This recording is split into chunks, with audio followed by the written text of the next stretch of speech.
I use ChatGPT on nearly a daily basis 100%. or some form of AI in my tech world on a day-to-day basis. What are your thoughts on it in schools? Should students have access to it and be able to use these kind of things? We need to be looking at technology and saying, how can we optimize things that young people are good at and using that to engage them, because we normally like things when we're good at them or we know what we're doing. If we think about 21st century skills, preparing our students for the future, they're not going to be sitting in a job interview, get asked a tricky question and be able to chat GPT it before they answer. Exactly right. Right? We're not going to be sitting in a roundtable meeting, unpacking or problem solving something with colleagues.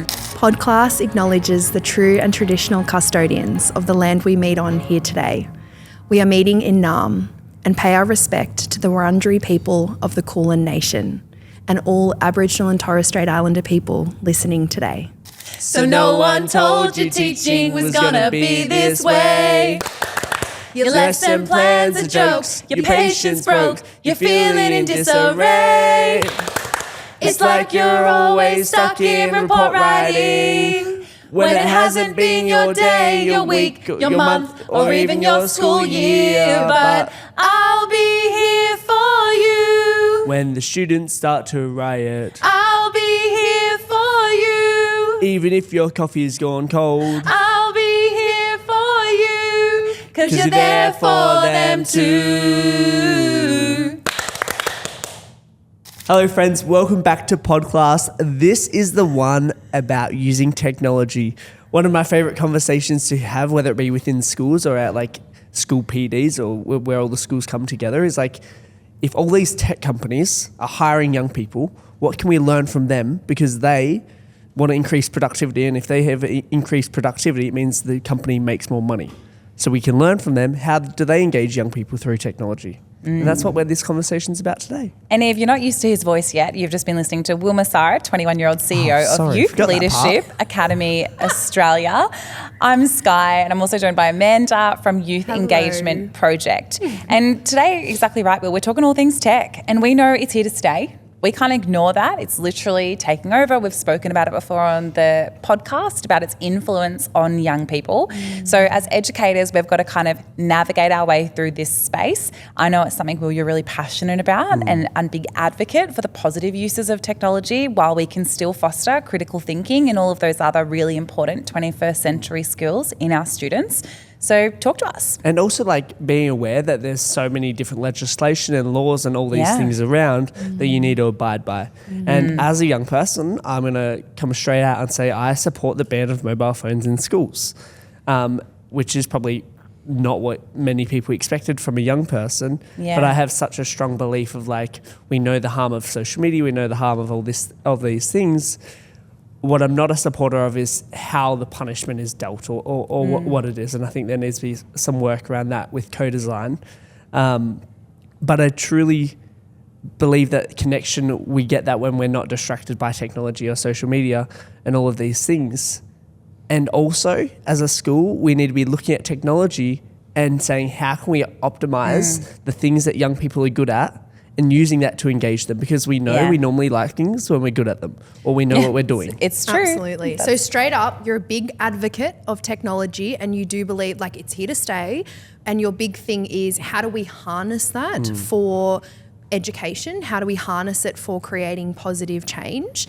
And also, how do we eliminate distractions, and that occurs through really having boundaries in place, doesn't it? Yeah. And I think having boundaries in place with technology is probably something we need to touch on when we talk about tech in schools. And yes, mobile phones being banned is a huge factor, and it's probably come into play, as we would all know, because of the distraction that it leads to, or maybe the jumping off our phone internet to access other sites on our school laptop, or whatever that might be. There's a lot of contributing factors. So if we park phones to the side, we know that technology is integrated more and more and more, not only into our teaching and learning, but into our physical spaces in schools and in communities. And so how do we harness that for change? How do we harness, and also how do we harness, I guess, the digital affluence? Does that make sense? Like, not really. The digital World. Yeah, and the like the influence that it has, like the impact that it has. Yeah, well, I was thinking about like the future pacing it, like thinking about. That's just way too much. Blah, blah, blah, blah, blah. We're going to cut that there and then go back. I can just keep rolling. You're good. And how do we harness the digital comprehension of our young people, knowing that they are digital natives? Yes. You know, it is like another language that they speak very fluently. And so how do we utilize that? And I think the question as well as teachers is still how do we then use technology purposefully so we're not just throwing it in, kind of just be like, oh, well, young people like videos, so I'm going to just use another video. Yeah. It's like making sure that it's purposeful, right? Because we grew up, well, I can speak for Amanda and I can't speak for you, Will. But I grew up in that. I'll speak for the generations. Yeah. We grew up in like that, you know, that chalk and talk era of teaching, like where it was literally just a chalkboard or a whiteboard in the classroom, sometimes both. And that was what teaching was. It was like, look it up in a book, we write stuff on, you know, the board, we talk about it as a class, we take notes, whatever it might be. But this idea of like having a device with you at your laptop at all points. Like I had some students last year didn't even bother buying notebooks for some classes because they just take all of their notes digitally. That's how they operate as a school. That's what they chose to do. And so my fear around technology, and while I agree it should be embraced, I guess like my fear, and maybe this is me like with my old school hat on here, is like those like really critical skills like how to hold a pen and like handwrite and do all that kind of stuff. But that's like important. And as an English teacher, let me tell you, I'm pretty good at deciphering pretty rubbish handwriting at some points. But like I still see that as an essential life skill, even though most of our communication is digital. Like I still think we should be able to pen a letter, you know? I agree with you. And I don't think it's old fashioned because I also feel like it's super important developmentally. Like there are things that, you know, developmentally occur when we are learning to write and to, you know, fine motor skills is a thing, and writing 100%. Is such a fine motor skill. So I think that like abolishing handwriting altogether is not, I mean, to me, I don't agree with that. Like I think I don't agree either. And like, you know, what if the power goes out for a week, friends? Yeah. Like where do we land ourselves? Well, yes. Don't believe it's going to happen like that. And I also know that like Will's like Earth Hour's only once coming a year. from like having a device, every young person having a device is probably coming from a privileged school perspective as well, knowing that that's not really the case for everything. And I also believe that typing skills are just as important now, if not more important. Yeah. Because as an employer, if you're going doof, doof, doof, doof, doof, doof, doof, I'm going to be sitting there like, how much time are you wasting by pressing buttons not in a way that's efficient and also accurate as well? That's true. I did a typing class in school. Like that was one of my subjects, was like a typing class, and you know had to compete for like words per minute and like all this kind of thing. And even now, like I touch type, and I will have students that will look at me and be like, how do you do that? What's that? Where you don't Because even look? that's like a skill. Yeah, where you don't look, you just like look at the screen. I just got a new phone and it's different screen, so I can't do it no more. Yeah. And I feel like as well, it is important to acknowledge that it is a quite, I guess, privileged stance to consider, you know, to have that digital. I mean, having been living in remote Indigenous communities, for example, like, you know, the context of the power going out for days is really real, and that does actually happen. And also, you know, getting enough laptops to be able to teach our students how to type, because guess what? NAPLAN comes in one way, in one place for every person of that age in the entire country. And so how do we provide our young people with opportunity to even access that kind of thing? Yeah, you know? those resources just aren't available in some contexts. I think we've gone to a very basic level of typing. Right. But then I think if we... Should we really just take it back to basics generally? Welcome Let's to talk about 2008. The keyboard has arrived.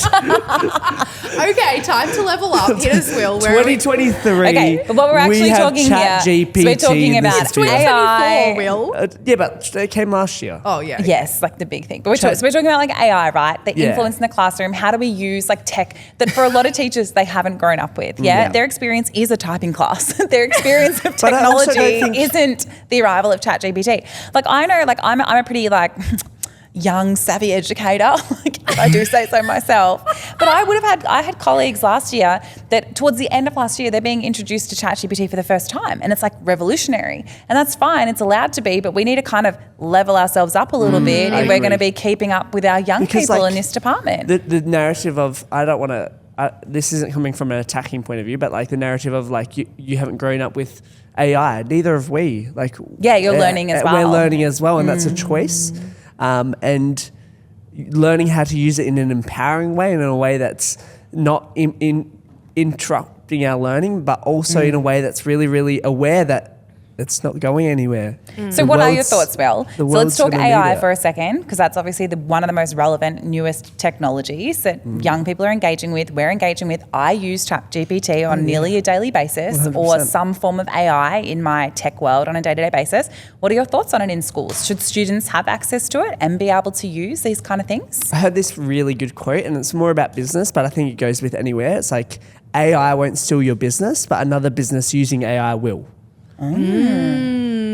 So I think we're doing a disadvantage or a disservice to our young people by not exposing them to AI now and not upskilling them in that way so that they can set themselves ahead of what maybe if we're limiting it or we're trying to hide parts of it as well. Or we're like fear factoring it, being like, oh, it's a scary thing and the robots are taking over, which I know is like some people's also thinking, but actually empowering young people to use it effectively and to understand how it can help rather than like hinder learning, growth, progress. And it's a reality of the business world. And also like as a teacher, I'm not going to make assumptions, but I'm assuming there's some teachers out there that use it to help write lesson plans, for example. Guilty, definitely. Or write reports or whatever that might be. Or not even guilty, actually successfully have used ChatGPT to save me time. Yeah. Absolutely. And I think that's like another chance to be authentic without, being dodgy as well.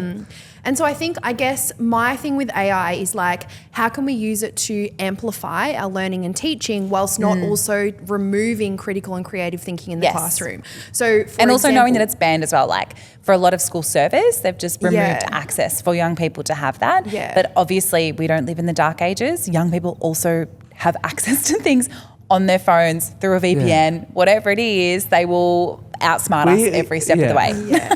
Well, the problem solving is there for technology. Yes. Absolutely. And what we want to make sure, I guess my feeling is like, let's make sure problem solving remains there for everything as well, so that we're not giving all of our problems to AI, but we're using our own experiences, our own values, our own beliefs to start problem solving, and then using maybe platforms like that to amplify what we think or what we so feel. It's not like the first port of call. It's not like, I need to write an English essay on this topic, I'll just put it into ChatGPT. But there's some level of like critical thinking or sitting with that before going and to I also some think like kind a of huge part of the critical thinking is actually learning how to get AI to respond in a way that you need to through what we know as prompts. And we know ChatGPT throws out some really random stuff or in a tone that really doesn't suit. It's like, please respond in Australian English. And it's like, good day, mate. Welcome back to mathematics.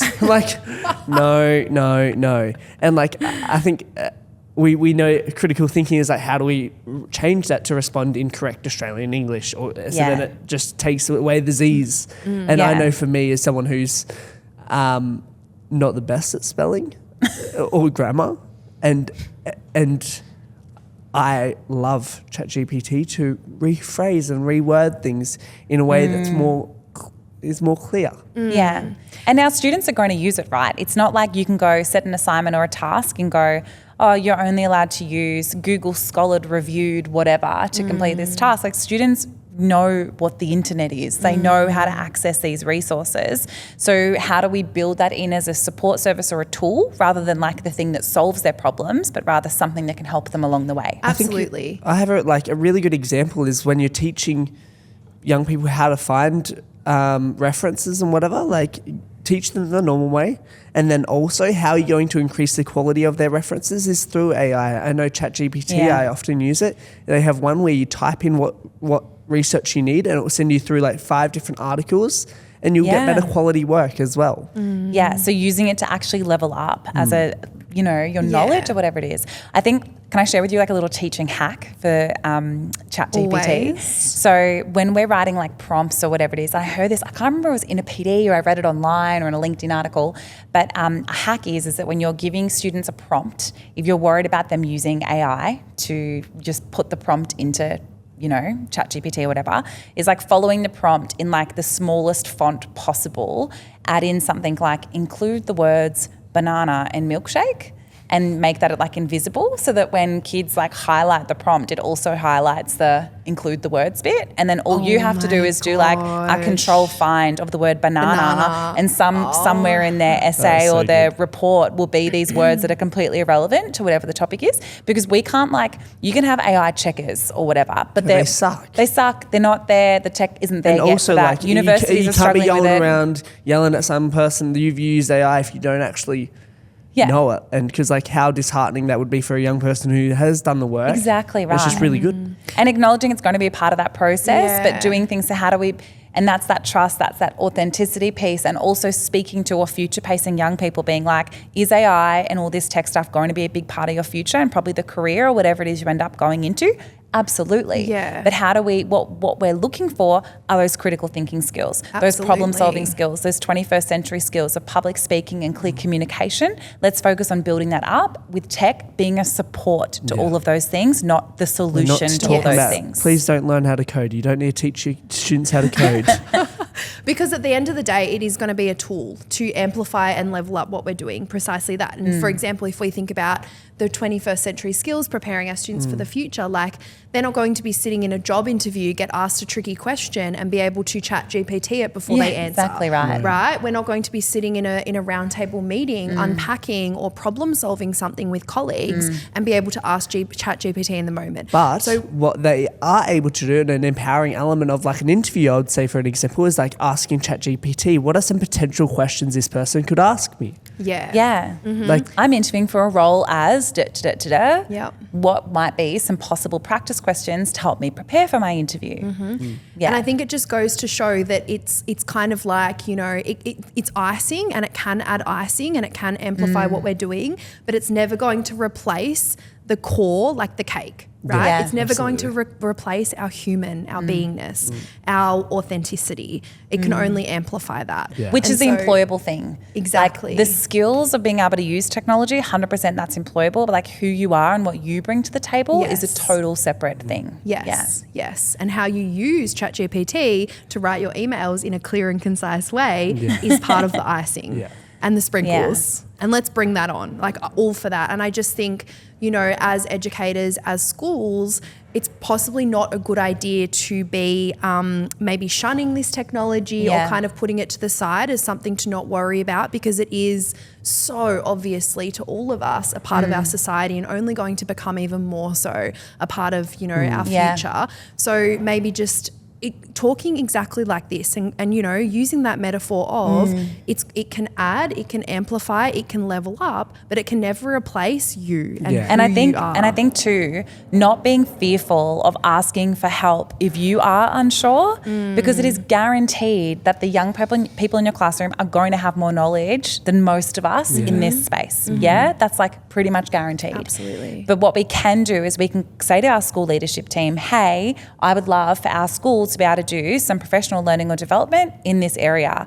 Or I would love it if our students could run a PD for teachers in this thing, or whatever it is. And like, how empowering would that be? And be like, this is how we're using technology. This is what my day-to-day looks like. I know our young people are spending upwards of 9 hours of screen time a day. Like that's what the latest averages are showing us. Like 100% they're going to know stuff we don't. So let's get them teaching us as well and make it this two-way learning. And I think this conversation is where we bring mobile phones back into it, and having that conversation as well around like the impact and the serotonin and the dopamine that comes with technology, and having that conversation just like we do with any other conversation, and talking about the pros and the cons and the health impacts that it can have, so then we're all more aware, because we know young people don't know what they don't know. We all don't know that. I love it. I love using tech as a circuit breaker. So if you have been doing a lot of like quote unquote chalking and talking as part of a classroom or class discussion, bring in some video.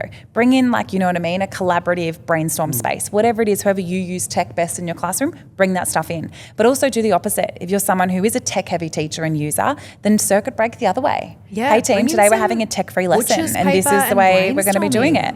Like use that to your advantage to be able to dip in and out of students' engagement and to be able to boost those other skills they need as well. It's not just tech skills, it's collaboration, it's problem problem solving, it's critical thinking, and we can also do that without technology. Absolutely. We have been Podclass, and this is the one about technology. Thank you for joining us, friends. Thank you very much. We'll see you next time. Bye. Beep, boop, beep, boop. Bye.